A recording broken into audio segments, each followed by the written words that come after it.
Good evening. आपका दोस्त Wasim learning with Wasim में आपकी खिदमत में हाजिर, इस ख्वाहिश और दुआ के साथ कि हमेशा खुश रहें, मुस्कुराते रहें। तो आज का मेरा टॉपिक ज़रा डिफरेंट है और ये मैं आज आपसे डिस्कस करूँगा टॉप 5 इन्वेस्टमेंट आइडियाज़। जब हम इन्वेस्टमेंट आइडियाज़ की बात करते हैं तो हमारे जहन में ये आता है कि यार हमारे पास तो कुछ पैसा बचता ही नहीं है। जब हमारे पास पैसा नहीं बचता तो हम कैसे इसको इन्वेस्ट करें, कहाँ से हम ऐसी रिसोर्सेज अरेंज करें जहाँ से हम पैसा इन्वेस्ट कर सकें। सो आज मैं आपको यही बताऊंगा कि ऐसा क्यों होता है। देखें, मैं कुछ दिन पहले एक रेस्टोरेंट में अपने एक दोस्त के साथ मिला। जब मैं उससे मिला तो वो बड़े पार्टी शार्टी मूड में था और वो कुछ चीज़ें मंगाई हुई थी और वो गपशप लगा रहा था दूसरे दोस्तों के साथ। तो मैंने उससे पूछा कि खैरियत है, आज कोई ओकेज़न है या कोई आज ख़ास बात है, तुम्हारी बर्थडे है या कोई एनिवर्सरी या कोई ऐसी चीज़ है? तो उसने कहा नहीं, कुछ ऐसा कुछ स्पेशल नहीं है। तो मैंने कहा फिर ये इतने लेविश रेस्टोरेंट में आप आज पार्टी शार्टी कर रहे हो, खैर तो है?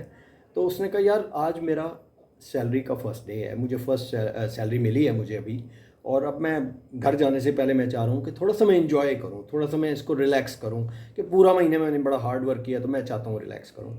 क्या आपने कभी सोचा है कि ये जो for the time being relax होती है, जो कोई आपके किसी ओकेजन से मुतालिक नहीं है, जो आपकी किसी फैमिली से मुतालिक नहीं है, ये जस्ट एक आपने एन्जॉयमेंट के लिए एक आपने पार्टी शार्टी कर ली, तो क्या ये एक अमाउंट नहीं है?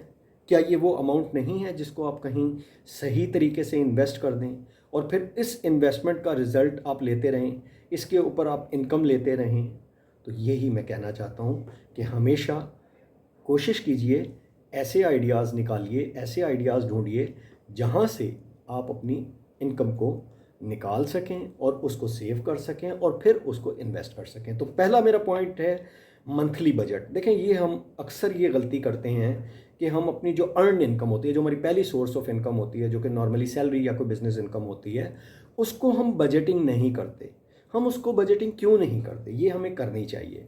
देखें, जब आप बजट करते हैं तो आप अपनी इनकम और एक्सपेंस को राइट डाउन करते हैं, ख्वाह वो एक्सेल शीट में करें, ख्वाह वो कॉपी में करें, बट करें।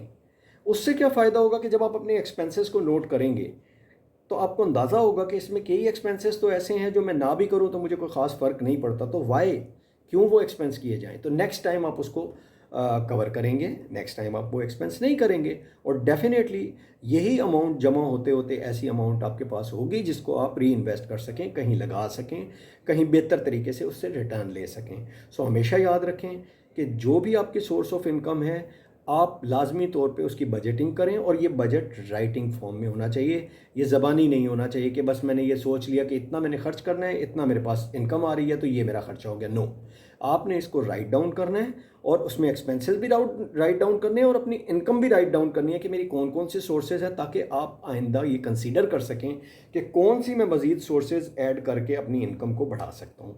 सो पहला पॉइंट, राइट डाउन कीजिए, मंथली बजट बनाइए, उसको राइट डाउन कीजिए। दूसरा पॉइंट मेरा ये है कि कोई भी इंश्योरेंस, म्यूचुअल फंड या कोई एक पॉलिसी, ऐसी पॉलिसी, क्योंकि नॉर्मली होता क्या है कि जब हम प्रैक्टिकल लाइफ में आते हैं तो हम कोई ऐसी पॉलिसी मेंटेन नहीं करते, ना ही हम उसकी ज़रूरत महसूस करते हैं। हालांकि यही वो राइट टाइम होता है जब हम उसको इन्वेस्ट भी कर सकते हैं और उसके बेनिफिट्स भी ज़्यादा से ज़्यादा ले सकते हैं। ये policy state life insurance type की भी हो सकती है। ये पॉलिसी एनआईटी यूनिट या डिफरेंट म्यूचुअल फंड्स के अंदर इन्वेस्टमेंट हो सकती है जो कि स्पेसिफिक टाइम पीरियड के लिए हो, ताकि उस टाइम पीरियड में उसकी अमाउंट भी बढ़ती रहे और वो हमें एक सोर्स ऑफ इनकम का भी ज़रिया बने। ये जो है, ये कोई लाइफ इंश्योरेंस, कोई हेल्थ इंश्योरेंस, यानी किसी भी फॉर्म में हो सकती है, बट करना आपने ये है कि एक फ़ंड या एक पॉलिसी ऐसी ज़रूर मेंटेन करनी है जिसका आपको रिटर्न मिल सके और लॉन्ग टर्म पे जाके आपको उसका एक ह्यूज रिटर्न मिल सके जो आपके काम आ सके। और ये आपकी डेफिनेटली एक इन्वेस्टमेंट भी होगी जो कि टाइम के साथ साथ कैपिटल गेन भी देती रहेगी और आपकी अमाउंट भी बढ़ती रहेगी। तीसरी चीज़ पे आ जाती है इमरजेंसी फंड। देखें, नॉर्मली हम क्या करते हैं, हम ये कहते हैं कि हमारी तो इनकम इतनी ज़्यादा नहीं है तो हम एक अपना इमरजेंसी फ़ंड मेंटेन नहीं करते, जो कि बहुत ही नामुनासिब बात है। हमें हर सूरत में अपना एक इमरजेंसी फ़ंड मेंटेन करना है और करना चाहिए। ये इमरजेंसी फ़ंड कैसे हो सकता है? ये इमरजेंसी फ़ंड एक अमाउंट हो सकती है, एक शॉर्ट अमाउंट हो सकती है, जो आप स्पेसिफिकली उठा के अपने बैंक के सेविंग अकाउंट में रख सकते हैं। तो इसके आपको दो फ़ायदे होंगे। पहला फ़ायदा तो ये होगा आपको कि जो आपकी इन्वेस्टमेंट है ये अलग पड़ी रहेगी, और ये किसी भी खुदा न खास्ता ऐसी सूरत में जहां आपको इमरजेंसी की पड़ जाए या इमरजेंसी में ज़रूरत हो, आप इसको विड्रॉ कर सकेंगे। दूसरा फ़ायदा इसका ये होगा कि इसको आप इस सेविंग अकाउंट में रखें, जहां से आप ये अमाउंट किसी वक्त भी विड्रॉ भी कर सकते हैं, प्लस उसके ऊपर आपको कुछ ना कुछ प्रॉफिट भी मिलता रहेगा। डेफिनेटली ये प्रॉफिट बहुत थोड़ा होगा, 2-3% होगा, 4% होगा, बट ये प्रॉफिट होगा तो सही ना। ये प्रॉफिट ऐड होता रहेगा, और हो नोस कि आपको उस इमरजेंसी फंड में आप पैसे तो डाल रहे हैं, बट उसमें से आपको निकालने की ज़रूरत नहीं पड़े, 2 साल ना पड़े, 5 साल ना पड़े, 10 साल ना पड़े। तो अल्टीमेटली वो जो आपका उस पर रिटर्न मिल रहा होगा, प्रॉफिट मिल रहा होगा, वो भी ऐड होता रहेगा। और यहाँ मैं ये थोड़ी सी भी आपकी गलत फहमी दूर कर दूँ कि काफ़ी लोग ऐसे भी होते हैं जो चाहते हैं कि वो रिबा फ्री प्रॉफिट लें।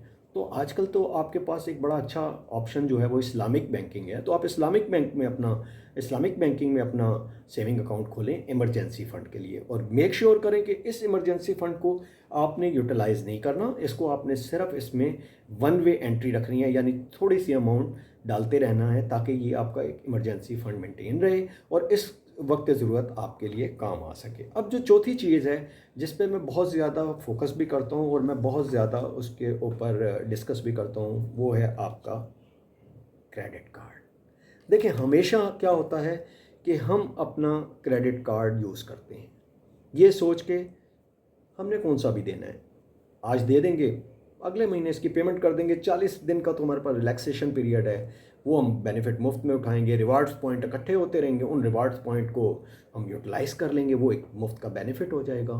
फिर लेकिन आपने कभी ये सोचा है कि जब क्रेडिट कार्ड आपके हाथ में होता है तो आप वो चीज़ें भी ख़रीद लेते हैं जो आपने शायद नहीं ख़रीदनी, या जिसकी अभी आपको ज़रूरत नहीं है, या जिसकी इवन आपको नीड भी नहीं है।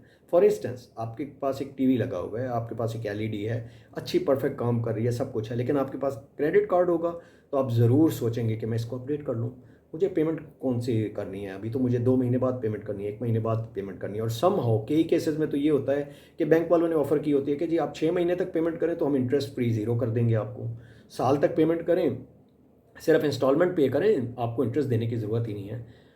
ये आप कैसे श्योर कर सकते हैं कि 1 साल तक आपकी जॉब कायम रहेगी? ये आप कैसे मेक श्योर कर सकते हैं कि अगर आप बिज़नेस कर रहे हैं तो 1 साल तक वो आपका बिज़नेस जो है वो मेंटेन रहेगा, वो उतना प्रॉफिट देता रहेगा कि आप उसकी इंस्टॉलमेंट दे सकें?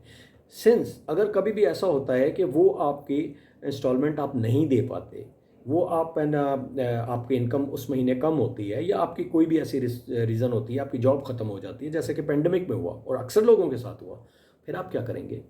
फिर आप उसकी पेमेंट कैसे देंगे? और अगर आप उसकी पेमेंट नहीं देंगे, आपने 9 महीने तक उसकी इंस्टॉलमेंट दी है, 10 महीने तक उसकी इंस्टॉलमेंट दी है, 11वें महीने में आप उसकी पेमेंट नहीं कर पाते, क्या होगा? कंपाउंड इंटरेस्ट बैंक आपसे चार्ज करेगा। ये कंपाउंड इंटरेस्ट वो चार्ज करता रहेगा, आपकी जॉब खत्म हो चुकी होगी, आपका बिजनेस खत्म हो चुका होगा। एक तरफ से तो आप वो इंस्टॉलमेंट देना मुश्किल हो रहा होगा, दूसरी तरफ से वो कंपाउंड इंटरेस्ट भी आप पे चढ़ रहा होगा, और वो सर्कुलेट कर रहा होगा, वो एक क्लॉक वाइज आपके ऊपर रोज़ बरोज़ बर्डन बढ़ाता जा रहा होगा। At the end who is the loser? Bank? No, bank ने तो कोई नुकसान नहीं किया, नुकसान तो सारा आपका है। सो हमेशा याद रखें, क्रेडिट कार्ड को यूज़ ना करें, बल्कि मेरा मशवरा तो ये है कि अगर आपको ज़रूरत नहीं तो क्रेडिट कार्ड को इशू भी ना कराएं, क्योंकि जब आप इशू कराते हैं तो डेफिनेटली आपका दिल करता है कि मैं इस पर कुछ शॉपिंग कर लूँ, और छोटी मोटी शॉपिंग तो आप वैसे ही कर लेते हैं। आपने कभी चेक किया इस चीज़ को कि आप अगर मार्केट में जाते हैं और आपके हाथ में कैश भी है और क्रेडिट कार्ड भी है, तो कैश खर्च करना आपके लिए मुश्किल होता है। आपका दिल नहीं करता कि मैं अपना इतनी हार्ड जो मेरी इतनी मेहनत की कमाई है उसको मैं फ़ौरन इन्वेस्ट कर दूँ। आप अक्सर डिस्कस कर रहे होते हैं ना, यार ये तो ज़रूरी नहीं चीज़ है, रहने दो इसको, बट कार्ड होता है तो आप कहते हैं यार ले लो, क्या फ़र्क है, अगले महीने ही देना है ना, दे दूँगा। सो हमेशा याद रखें, ये सबसे बड़ा हमारे लिए प्रॉब्लम है कि हम क्रेडिट कार्ड यूज़ करते हैं या डेट्स में जाते हैं। पांचवा और आखिरी पॉइंट मेरा ये है कि extra source of income generate करें। देखें, जब भी हम अपनी extra source of income generate नहीं करेंगे तो हम इन्वेस्टमेंट के लिए मज़ीद पैसा नहीं ला सकेंगे। ये हम बड़े आराम से कर सकते हैं, सिर्फ हमने अपनी सोच चेंज करनी होगी, सिर्फ अपनी सोच को थोड़ा सा तब्दील करना होगा। करना हमें ये होगा कि जिस चीज़ में हमारी एक्सपर्टीज़ हैं उन एक्सपर्टीज़ को हम अपनी जॉब के अलावा भी सेल आउट करें। हमारे पास जो एक्सपर्टीज़ हैं उन एक्सपर्टीज़ को हम अपने बिज़नेस के अलावा भी यूज़ करें, उनको इस्तेमाल करते हुए पैसा बनाएं। हम कई ऐसे काम कर सकते हैं एडिशनली।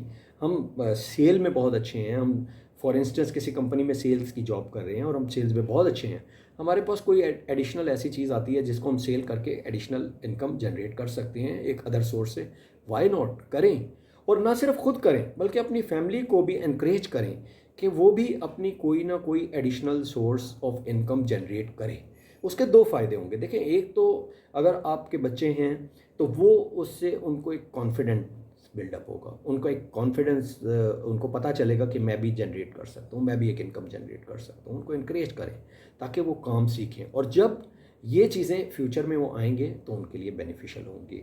और इसी के साथ मैं अपनी आज की वीडियो का इख्तिताम करता हूँ, और आपसे मेरी दरख्वास्त है कि आपको अगर मेरी वीडियो अच्छी लगे और आप मुझे मज़ीद सुनना चाहें तो प्लीज़ मुझे सब्सक्राइब कीजिए और मेरे चैनल को शेयर कीजिए। उसके अलावा कमेंट्स में मुझे ज़रूर बताइए कि आप मज़ीद क्या चाहते हैं, कौन से टॉपिक ऐसे हैं जिस पे आप मुझसे सुनना चाहते हैं, ताकि मैं उसमें रिसर्च करके आपके साथ शेयर कर सकूं, मैं भी लर्निंग कर सकूं और मैं अपनी लर्निंग आपके साथ शेयर भी कर सकूं। इसी बात के साथ अल्लाह हाफ़िज़।